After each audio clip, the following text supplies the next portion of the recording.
silakan kamu dibelah menjadi dua. Masing-masing bagian dapat satu ya.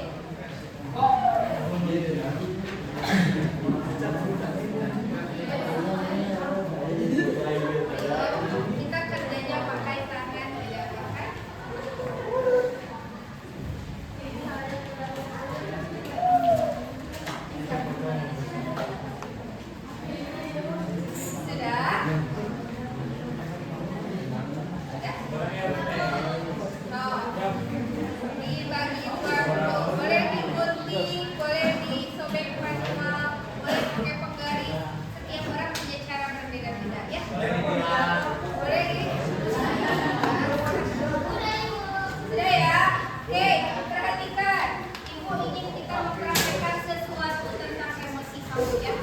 Bayangkan, kertas ini adalah media kamu menyalurkan emosi.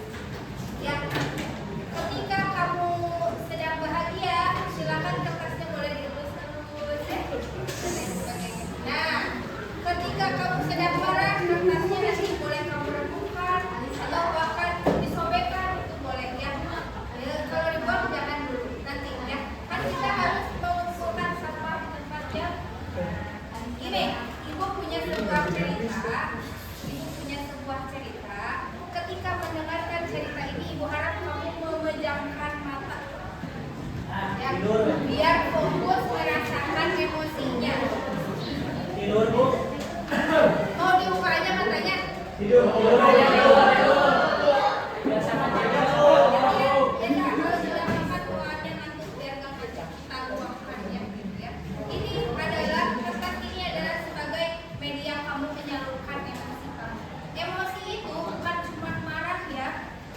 Ada sedih, ada kesal, ada bahagia, ada excited, ada malu dan lain sebagainya. Nah, kita coba praktekkan. Ibu akan bacakan sebuah cerita.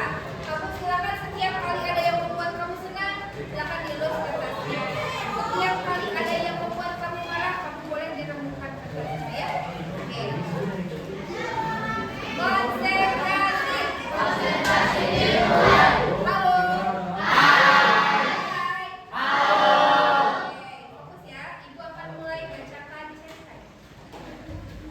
Pagi itu, ibu guru berangkat ke sekolah. Posisikan bahwa kamu ini, kita belajar empati ya. Posisikan diri kamu sebagai ibu guru. Boleh ibu guru, boleh bapak guru ya. Oke. Perhatikan, pagi itu bapak ibu guru berangkat ke sekolah mengendarai sepeda motor. Bahan ajar yang sudah disiapkan rapi digantungkan di motor.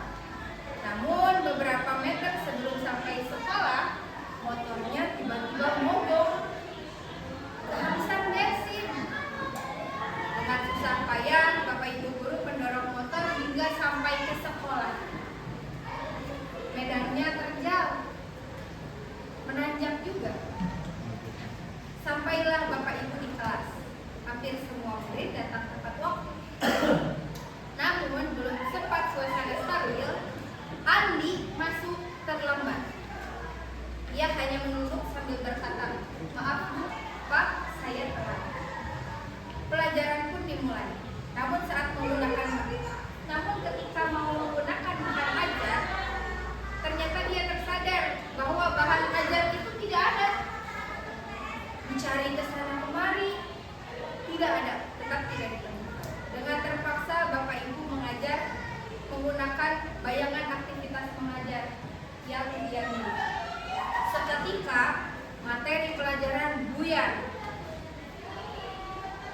Pelajaran baru berjalan 5 menit, Andi asik bermain ponsel. Saat ditegur, Andi cuma tersenyum kecil tanpa berbicara. Tak lama kemudian, Andi meminta izin keluar kelas untuk menemui temannya. Bayangkan kamu menjadi ibu bapak guru, anak ini sudah terlambat, terus izin. Beberapa menit kemudian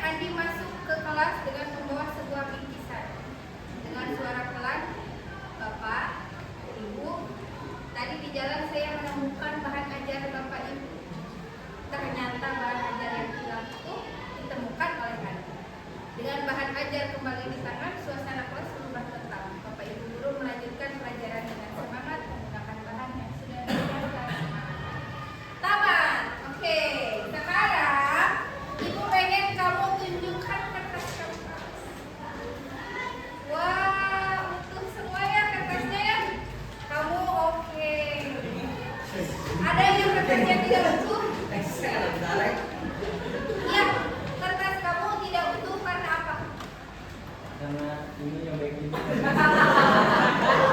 Oh, ya itu rasanya backingnya nggak benar ya. Tidak ada yang remuk, tidak ada. Nah, gitu ya. Seperti yang tadi Ibu sampaikan, ini adalah media kamu menyalurkan emosi. Tetapi karena kita tadi sedang melakukan teknik stop, jadi kamu lebih pandai mengelola emosi.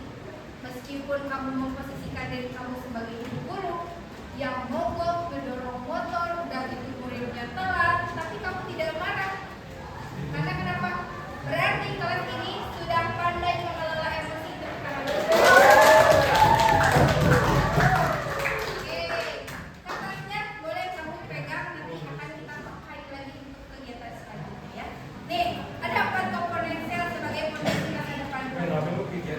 Yang ke satu namanya self awareness. Perhatikan, jadi harus ya. Self awareness itu apa? Kesadaran diri. Kesadaran diri itu gimana? Jadi kamu tuh sadar, kamu paham apa yang sedang kamu rasakan. Kamu itu siapa? Saya itu sekarang sedang menanggung beban sebagai peran apa saja. Saya tuh hari ini merasa marah atau senang. Itu self awareness. Kemudian yang kedua, manajemen diri, self management. Ini adalah kemampuan kamu untuk apa? Mengendalikan keadaan, mengendalikan emosi. Selanjutnya, kesadaran sosial atau social awareness. Ini yang tadi kita praktek, itu salah satunya. Kita berempati terhadap keadaan orang lain. Ya, kita peka.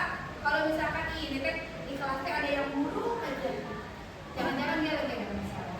Oke, lanjut. Hubungan dan keputusan, ini relationship dan decision making. Pembuatan keputusan yang kamu ambil itu seringkali berdasarkan dengan emosi-emosi yang kamu rasakan. Oke. Nah, ini ya. Ini 4 komponennya. Jadi kalau menurut Ibu ini tuh bertingkat. Pertama, kesadaran diri atau self awareness. Pahami perasaan kamu apa, kelebihan kamu apa, keterbatasan apa, yang bikin kamu stres apa. Contoh ya, Ibu ambil contoh ya, yang bikin kamu marah apa? Misalkan yang bisa membuat kamu marah apa? Pilih aja salah satu. Dibohongin. Nah, kalau dibohongin kalian marah nggak? Siapa yang bohongin ya? Oke. Kamu yang membuat kamu senang apa? Apa? Oh, mendapatkan uang. Siapa yang tidak senang dapat uang ya? Nah, self awareness itu seperti itu ya. Kita sadar kita kan kalau yang bikin serang kita apa, yang bikin marah kita apa. Kemudian manajemen diri, kemampuan kita mengendalikan emosi dan mengelola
kamu juga harus punya jadwalan itu.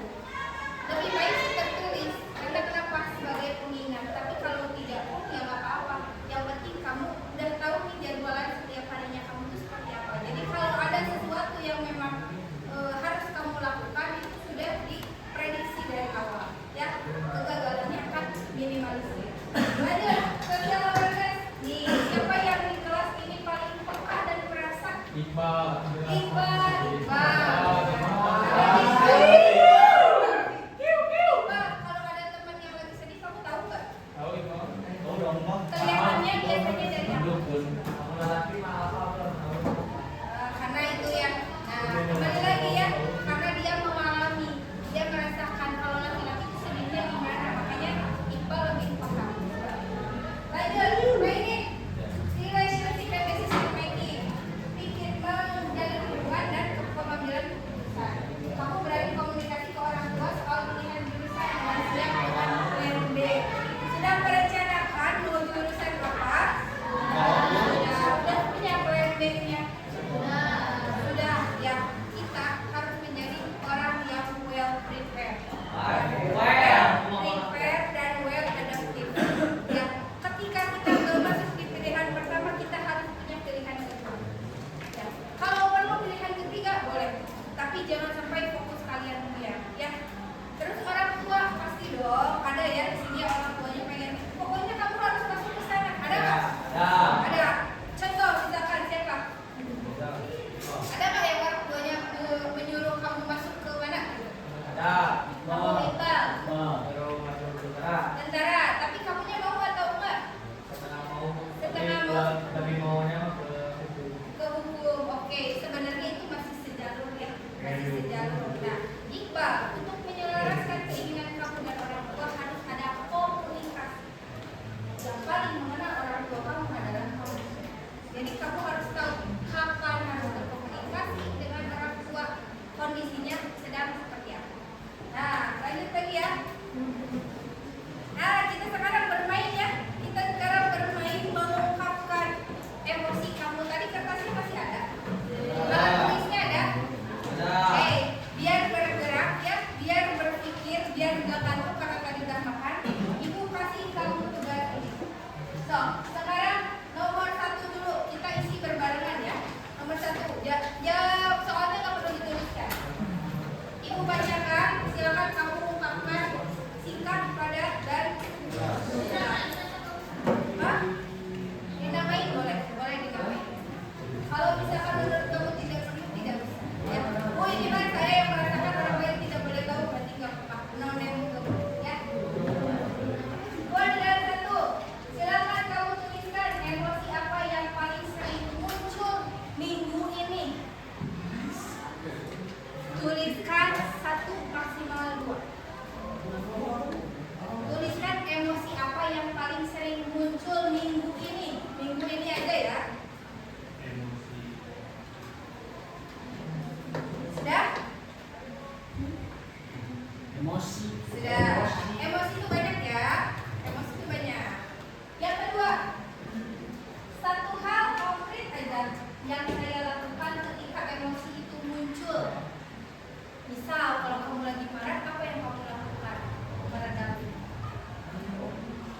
Contoh, ibu kalau lagi marah, ibu makan biar senang, biar happy, nyari nulana. Ya, nah kalau kalian seperti apa? Ya.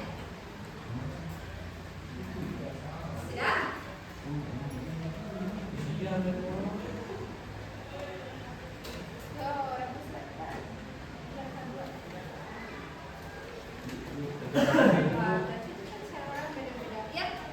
Cara orang berbeda-beda yang mengatasi emosinya. Kalian semua pastinya ada berapa jumlah siswanya? 34 dengan 34 isi kepala yang berbeda, tentunya pendapat yang berbeda. Sudah ya? Yang ketiga, bagaimana kondisi teman-teman di sekitarku saat ini? Apakah sama-sama lagi stres atau lagi happy-happy aja?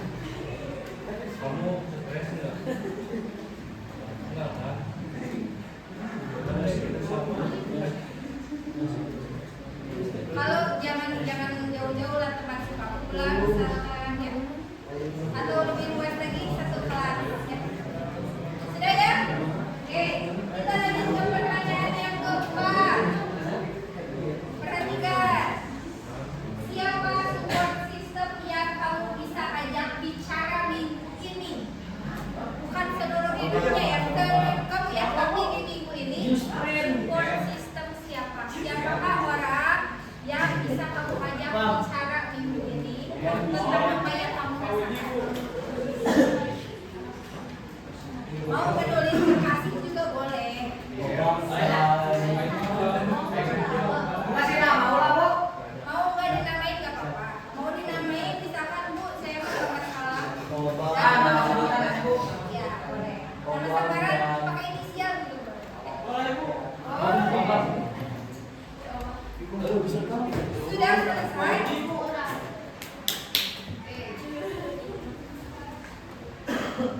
Ya, Ibu sekarang minta salah satu perwakilan yang berani mengungkapkan apa yang sudah dituliskannya boleh ke depan. Satu orang aja. Siapa? Jangan lupa lagi. Udah tadi. Perempuan mungkin. Kamu mau? Boleh? Kamu mau? Siapa? Siapa nama kamu? Ketok, Ibu. Siapa? Aisyah Kira, boleh maju ke depan, tepuk tangan dulu. Halo, ya, mau di sini. Ya, tapi berdiri ya. Berdiri, oke. Teman-teman, perhatikan.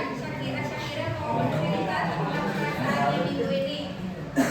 Halo. Silakan. Nomor 1 nih. Siapa yang paling sering muncul ketika minggu ini?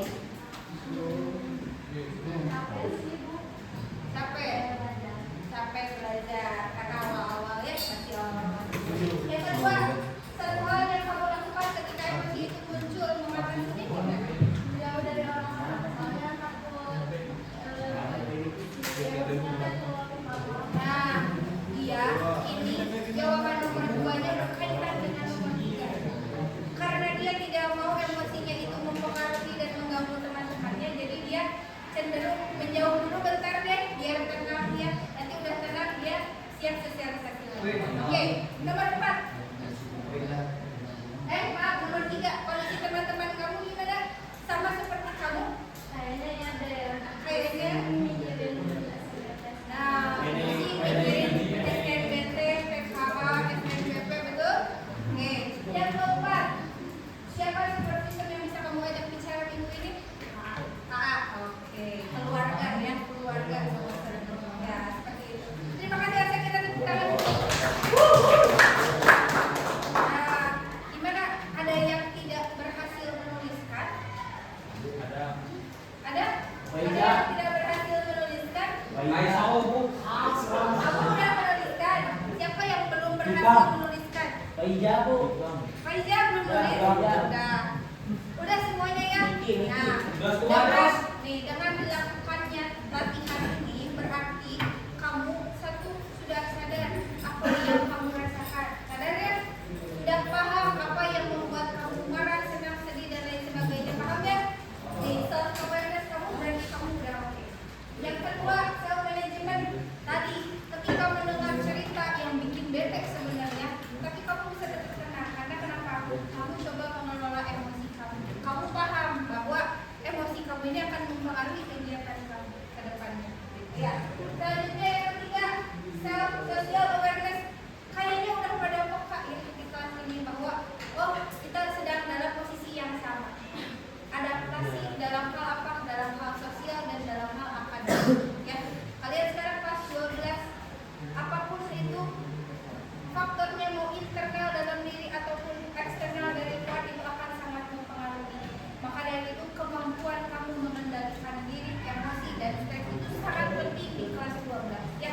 Biar apa? Biar kamu ingat ya, kalau bisa sebagai motivasi itu setiap orang beda-beda ya. Tapi satu tujuan kalian adalah cita-cita kamu, jadikan itu sebagai motivasi ya. Jadikan itu sebagai motivasi untuk kamu tetap bertahan, bahkan maju jauh lebih ke depan dibandingkan sebelumnya ya.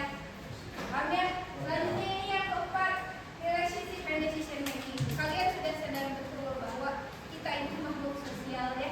Kita membutuhkan orang lain, utamanya orang tua kita, utamanya teman-teman kita. Keluarga kalian di sekolah terdekat ini adalah kelas ini. Bagaimana rasa memiliki kalian, saling peduli satu sama lain. Karena nyaman itu kita yang menciptakan, bukan kita menunggu orang membuat kita nyaman. Nyaman itu kita yang menciptakan. Kelas ini ibu percaya kalian bisa membuat kelas ini nyaman ya. 34 kepala dengan 34 pendapat berbeda itu tidak mudah menyatukannya. Tetapi kalian bisa hidup berdampingan, itu sudah luar biasa. Tepuk tangan buat kalian.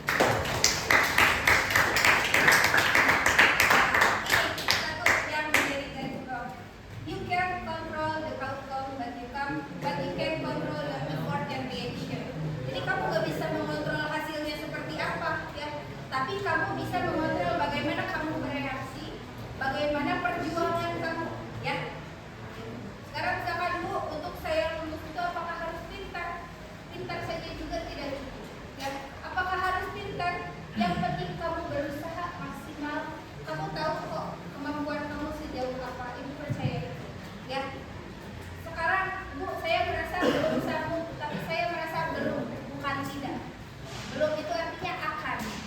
Ketika kamu tahu kamu kurang di mana, kamu jadi punya bahan untuk memperbaiki diri kamu ke depannya. Paham ya? Oke. Nah, di akhir terima kasih ya. Terima kasih untuk turut berpartisipasi dalam kegiatan kita hari ini. Gimana? Gimana perasaannya mengikuti layanan Ibu hari ini? Ada pelajaran apa yang bisa diambil? Ada yang mau mengungkapkan satu orang? Siapa aja lagi perempuan boleh?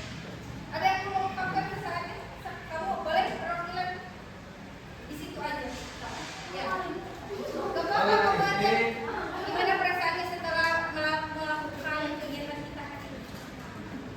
Gimana? Jadi apa yang kamu dapat? Apa yang kamu dapatkan setelah kegiatan hari ini?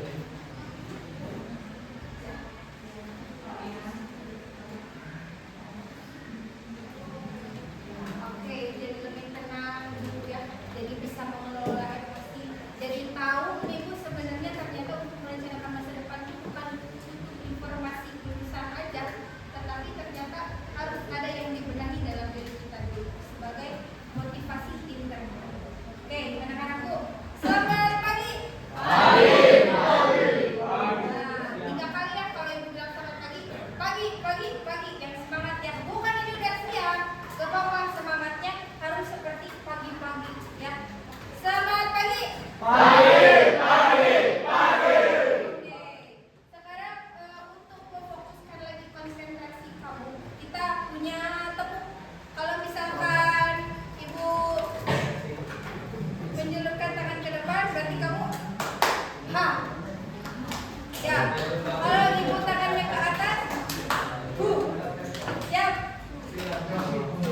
Ya, kita coba ya.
Wow.